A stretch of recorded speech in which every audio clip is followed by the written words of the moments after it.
El presidente Luis Abinader ha materializado uno de sus anuncios de rendición de cuentas del 27 de febrero del pasado 2021, el inicio de la primera fase de la verja perimetral inteligente en la frontera de la República Dominicana con Haití.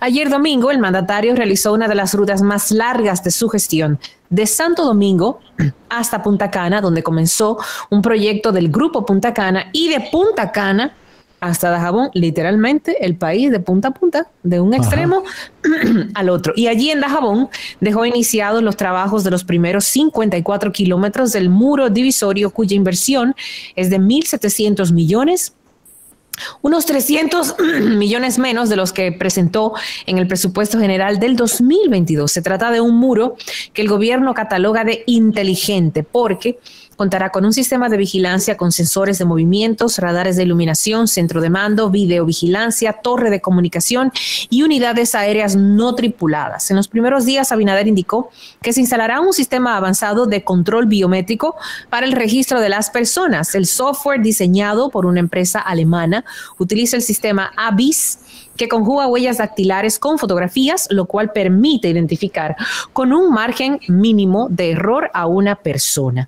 El objetivo, según el jefe de Estado, es acabar con el contrabando, con el robo, con los crímenes organizados, el narcotráfico y la inmigración irregular, lo que ha sido un verdadero dolor de cabeza para todos los gobiernos dominicanos. El muro, que finalizará en 9 meses, será de hormigón armado y estructura metálica y tendrá 19 torres de control, 10 puertas de acceso para patrullaje por parte de los más de 10,000 militares que están apostados en los límites. ¿Habrá mayores controles, aunque no sea control total? ¿O es un eufemismo lo de construir un muro económico en la frontera? ¿Sería una frontera que inspire seguridad para invertir tanto nacionales como extranjeros en la zona? ¿Qué va a pasar a partir de la verja inteligente? Bueno, yo creo que yo siempre me he opuesto a los muros como una medida de control. Realmente, si vamos a ver el espíritu de nuestros próceres, de una sola América, desde el Río Bravo hasta la Patagonia, si pensamos en Bolívar y todo todo lo que pensó, todos los demás, Martí, Sucre y todos los otros, bueno, yo no pierdo las esperanzas que podamos replicar en las Américas un modelo parecido al de la Unión Europea, pero para ello tenemos que tener unos niveles de desarrollo más o menos equilibrado y parejo, políticas de empleo, de seguridad social, etcétera, etcétera, etcétera, comunes para el área, con un nivel casi parejo para todos, para que pueda haber un continente de fronteras abiertas y que esas fronteras físicas no sean tal. Yo he escuchado que ponen el ejemplo que si el muro de Berlín, estamos hablando de dos cosas diferentes, o sea, comparar la frontera con Haití, la verja que se va a levantar con el muro de Berlín son dos cosas totalmente diferentes. Y reitero, creo que es mucho más importante invertir en la frontera en ambos lugares que levantar una verja. Pero hoy hay una realidad que es incuestionable en el vecino Haití. Un país con una institucionalidad muy endeble, con presidente, digamos que interino, allí no ha habido un proceso electoral, y lo digo por el tema de legitimar los liderazgos en Haití, un Congreso disminuido porque no se han podido hacer elecciones para elegir nuevos congresistas, una reforma constitucional pendiente, un país también sacudido por la pandemia, por terremoto, por un magnicidio que no tiene todavía respuesta. Casi un año va a ser en unos meses y nadie habla del magnicidio a Jovenel Moïse. Un país que en ciertas zonas está dirigido y controlado por bandas paramilitares. Eso no es un secreto para nadie. Entonces, yo creo que hay que de alguna manera reforzar nuestra también porosa frontera.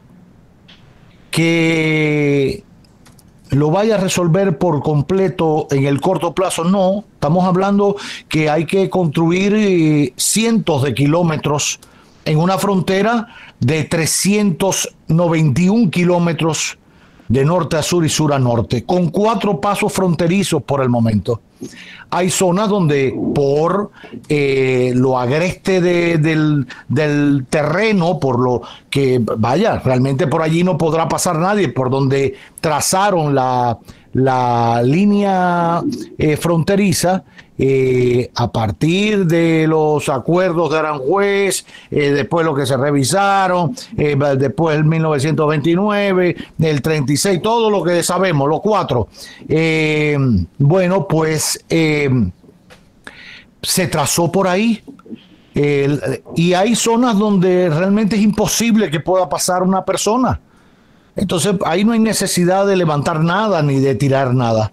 Ahora, creo que si este proceso para levantar esta verja, que va a ser en hormigón armado, que tiene un sistema de no sé qué, nadie le va a poner corriente a la verja.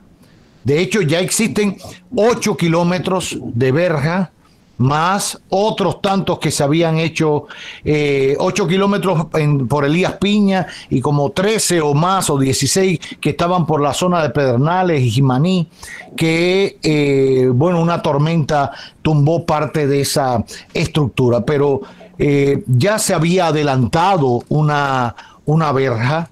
Y creo que, y con esto le respondo a algunos que han cuestionado, que si algunos titulares de medios decían, bueno, el tema de que si el presidente inicia los trabajos, bueno, inicia esta etapa de los trabajos, porque el titular no puede ser, el presidente da continuidad a lo que empezó Danilo. O sea, ¿cuál es el sentido de esa tontería, por llamarle de alguna manera? Digo con esto porque, y en eso el ex canciller Miguel Vargas Maldonado tiene razón, había un proyecto que se había presentado, conciliado con varios países para, a la par de hacer la verja que se empezó a hacer en diferentes puntos, el de Elías Piña, como ya le decía, Jimaní y Pedernales, incluía un proceso también para ocuparse de la zona fronteriza, para invertir en la zona fronteriza. No hay país en el mundo,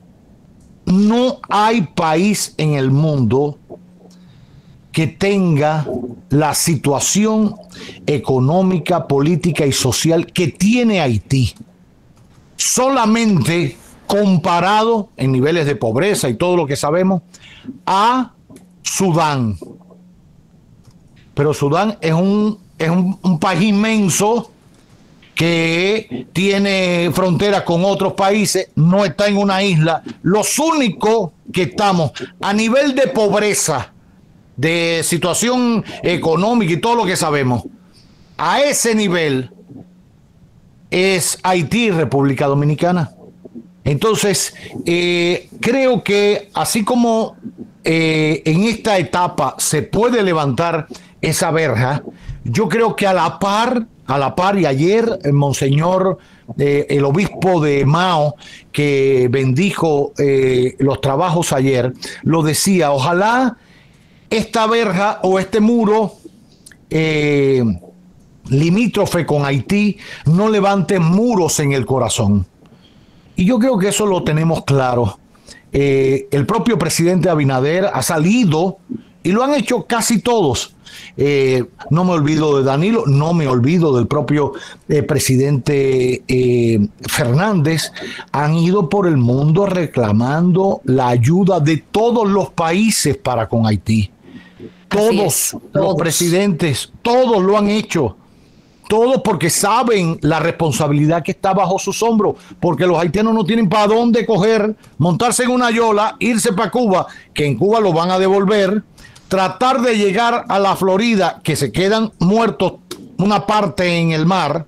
Entonces, yo creo que hay que poner los pies en la tierra, apostar a esto con el mayor respeto a los derechos humanos. Hay muchas entradas que va a haber. Yo, por ejemplo, para que tengan una idea, en la verja que se hizo en Elías Piña, todo fue a partir de un reanálisis del territorio que poco a poco y de manera voluntaria los haitianos se iban apropiando de él. Iban levantando una casita aquí, iban levantando una casita allá, y así como el que no quiere las cosas, porque no había nada, un borne aquí y el otro en no sé cuántos kilómetros. Iban avanzando y así se habían logrado asentar en una buena parte del territorio. Habían hecho hasta un play de fútbol y un cementerio. Oye, ¿cómo está la cosa? Cuando las autoridades entonces vieron eso, bueno, decidieron una noche llegar al lugar y sacarlos del lugar, invitarlos a salir y llevarlos a su territorio. Eso llevó a un enfrentamiento fuerte entre población y autoridades del vecino país y el nuestro, que le costó la vida a un soldado dominicano, de lo que no se ha hablado mucho. Le costó la vida a un soldado dominicano. Y ahí fue cuando se decide comenzar a levantar esa verja con el teniente general de entonces Paulino Sen, el presidente de la República Danilo Medina y el canciller Miguel Vargas Maldonado. Así es que se comienza a hacer, y bajo ese criterio hay que esperar a que haya otro muerto. Hay que esperar a que haya otra situación complicada en territorio dominicano por tráfico ilegal de personas, por tráfico de armas, por tráfico de estupefacientes. Mire lo que ha pasado con los camioneros que han sido